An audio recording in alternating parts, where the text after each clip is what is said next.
जो third chapter है जिसका नाम है ह्यूमन रिप्रोडक्शन, जिसको हिंदी में हम लोग मानव जन्म कहते हैं।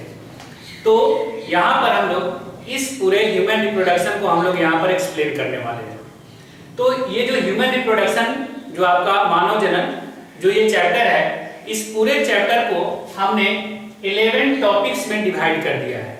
यानी कि ये पूरा चैप्टर हम लोग इस 11 टॉपिक्स में 11 जो टॉपिक है, इस टॉपिक में हम लोग पूरे चैप्टर को अच्छे से समझेंगे। तो सबसे पहले हम लोग देख लेते हैं कि कौन कौन सा टॉपिक है और उस टॉपिक में हमको क्या स्टडी करना है। तो सबसे पहला टॉपिक है इंट्रोडक्शन। इंट्रोडक्शन में हम लोग ह्यूमन रिप्रोडक्शन के बारे में हम लोग इंट्रोड्यूस होंगे, यानी उसका परिचय करेंगे कि इसके अंतर्गत हम लोग क्या क्या पढ़ेंगे और क्या क्या चीज इसके अंतर्गत होता है, ह्यूमन में रिप्रोडक्शन का प्रोसेस कैसे होता है। उसके बाद मेल रिप्रोडक्टिव सिस्टम, इसको हम लोग विद डायग्राम के साथ समझेंगे कि मेल में जो रिप्रोडक्टिव ऑर्गन्स होता है उसका स्ट्रक्चर कैसे होता है और ये सब कुछ उसका जो फॉर्मेशन है, ये पूरा सिस्टम किस तरह से काम करता है, ये सब कुछ हम लोग ह्यूमन मेल रिप्रोडक्टिव सिस्टम के अंतर्गत देखेंगे। उसके बाद थर्ड टॉपिक हमारा होगा फीमेल रिप्रोडक्टिव सिस्टम। यही चीज with diagram, female reproductive system यानी कि फीमेल रिप्रोडक्टिव ऑर्गन को हम लोग विद डायग्राम के साथ यहाँ पर उसको एक्सप्लेन करेंगे।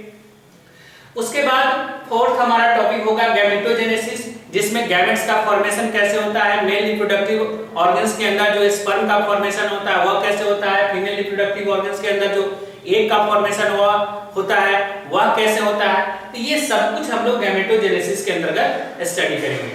उसके बाद जो फीमेल में मेंस्ट्रुअल साइकिल होता है, उस मेंस्ट्रुअल साइकिल को हम लोग डिटेल से स्टडी करेंगे। उसके बाद गैमेट्स जो है जब आपस में फ्यूज करेगा, जिसको हम लोग फर्टिलाइजेशन कहते हैं, तो ये पूरा प्रोसेस हम कैसे होता है, ये सब कुछ हम लोग फर्टिलाइजेशन टॉपिक में स्टडी करेंगे। तो फर्टिलाइजेशन के बाद जो जायगोट का फॉर्मेशन होगा और वह जायगोट फिर जाकर यूट्रस में अटैच होगा, जिसको हम लोग इम्प्लांटेशन कहते हैं। तो ये इम्प्लांटेशन का ये सारा प्रोसेस कैसे होगा, ये सब कुछ हम लोग इस टॉपिक के अंतर्गत पढ़ेंगे।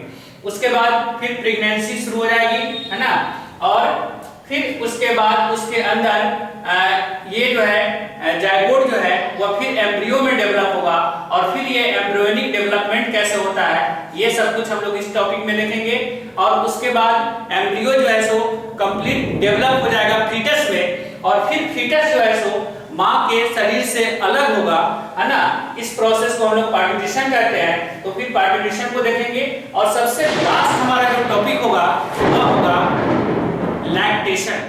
तो सबसे पहले हम लोग ये चीज जानें कि रिप्रोडक्शन क्या होता है। क्योंकि इस चैप्टर का नाम है ह्यूमन रिप्रोडक्शन, तो रिप्रोडक्शन टर्म इसमें जुड़ा हुआ है।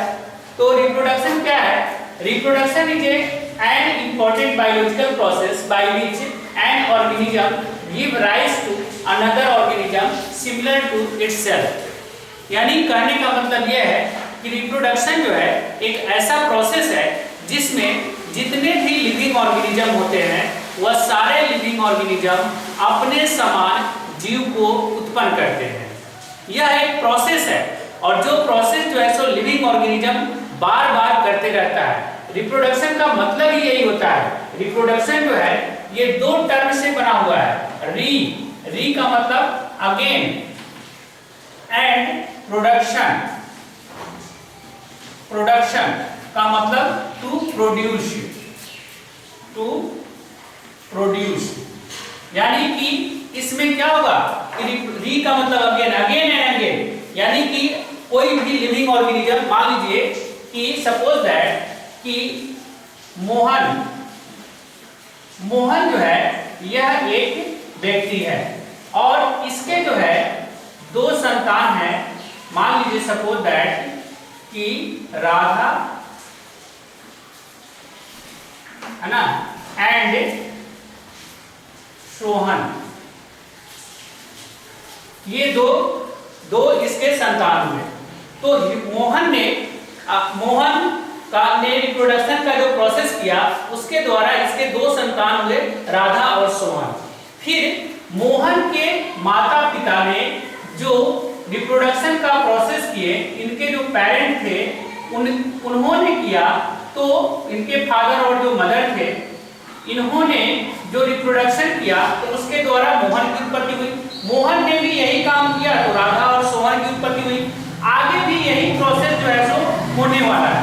तो ये प्रोसेस जो है so continue again and again होते रहता है और जिससे जो है सो जनरेशन आगे की तरफ बढ़ता रहता है। इसी प्रोसेस को हम लोग क्या बोलते हैं, रिप्रोडक्शन।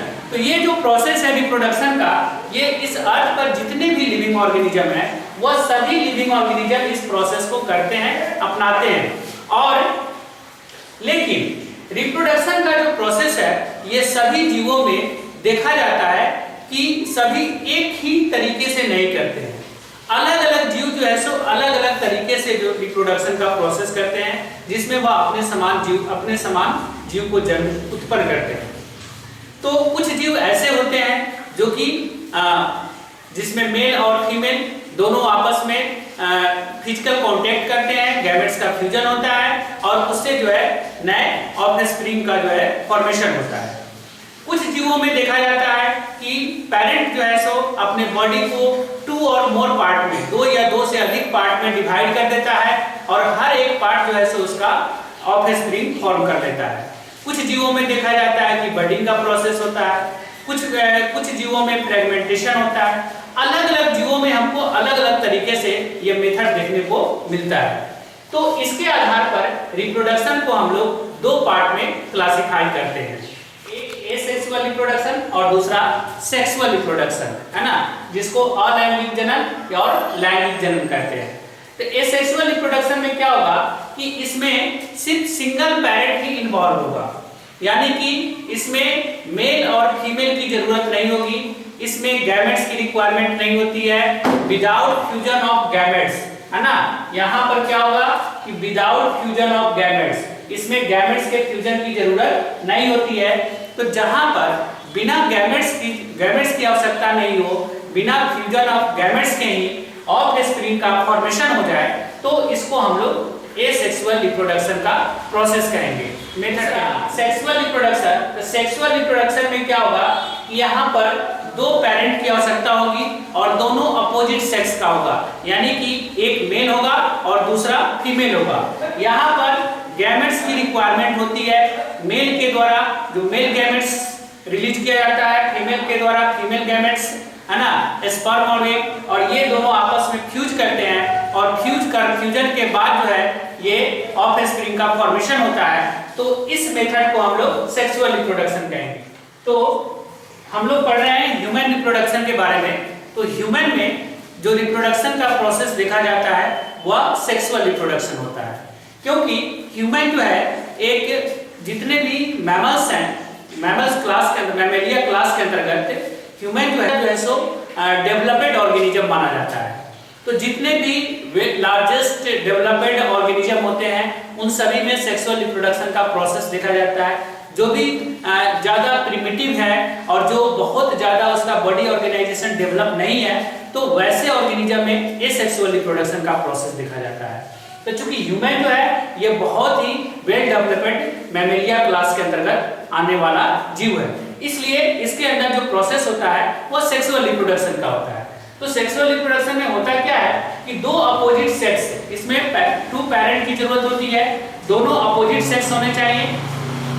तो यहाँ पर मेल और फीमेल, देखिए मेल जो है सो मेल के द्वारा जो गैमेट्स से प्रोड्यूस किया जाता है वह होता है स्पर्म, और फीमेल के द्वारा जो गैमेट्स प्रोड्यूस किया जाता है वह होता है एग। तो ये दोनों यानी कि स्पर्म यानी कि मेल गैमेट्स और फीमेल गैमेट्स, ये दोनों आपस में इसका फ्यूजन होगा। फ्यूजन के बाद फ्यूजन का जो प्रोसेस होता है इसको हम लोग बोलते हैं फर्टिलाइजेशन, और इस फर्टिलाइजेशन के प्रोसेस के बाद जायगोट का फॉर्मेशन होता है। फिर ये जायगोट जो है सो इसमें माइटोसिस डिवीजन होता है, और डिवीजन होने के बाद ये एम्ब्रियो बनाएगा, फिर एम्ब्रियो फीटस बनेगा, और फीटस जो है सो डेवलप होकर ये ऑफस्प्रिंग को फॉर्म कर लेगा। तो ये सारा प्रोसेस जो है सो सेक्सुअल रिप्रोडक्शन में आपको देखने को मिलेगा।